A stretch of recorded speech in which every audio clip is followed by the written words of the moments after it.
Hello, everyone, and welcome back to another episode of the Teacher's Hub.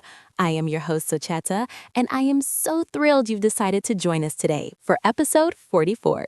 Can you believe we've made it to 44 episodes? It feels like just yesterday we were recording our pilot in a tiny borrowed office. Today, the energy in the studio is just electric. It really is, Socheta. Thank you so much for having me back. There's something special about this space you've created for educators to just breathe and talk. That is exactly why we do it. And today, we are diving into a topic that I know is very close to your heart, Mr. Saroon, the role of reflective practice in teacher education. It is indeed. You know, Socheta, I often tell my student teachers that teaching without reflection is like sailing a ship without a compass. You're moving, but do you actually know where you're going? That's a powerful image. But let's be real for a second. For a busy teacher with a stack of grading and a classroom full of high-energy students, isn't reflection just another item on an already impossible to-do list? I hear that all the time, and I feel that weight too. But the truth is, if we don't take that moment to pause, we end up repeating the same mistakes for 30 years instead of gaining 30 years of experience. That hits home. Exactly. Reflective practice isn't just about thinking about your day.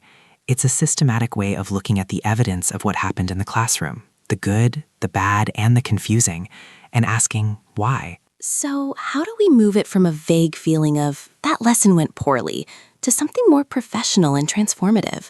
What does that look like in a teacher education program? We start by teaching them models. For instance, Gibbs' reflective cycle. You describe what happened, you look at your feelings, you evaluate the experience, you analyze it, and then this is the most important part. You create an action plan. Ah, the action plan. That's where the magic happens, right? It's not just dwelling on the past, it's building the future. Precisely. I remember a student teacher last year, let's call her LaKenya. She was devastated after a history lesson where the students just checked out. She felt like a failure. She actually cried in my office. Oh, I've been there. That feeling of failing your students is so heavy. It is. But through reflection, she realized she hadn't connected the history to their lives today. She didn't just feel bad, she changed her strategy. 2 weeks later, those same students were debating with such fire in their eyes. That transformation only happened because she was willing to look in the mirror. That is beautiful.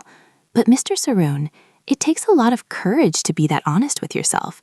It's vulnerable work. It's the hardest work there is. In teacher education, we have to create a safe container for that vulnerability. We have to tell our new teachers, it is okay to not be perfect, but it is not okay to be stagnant. Nodding slowly. Safe container. I love that. So for our listeners who are mentors or working in universities, how do they build that safety? By modeling it ourselves.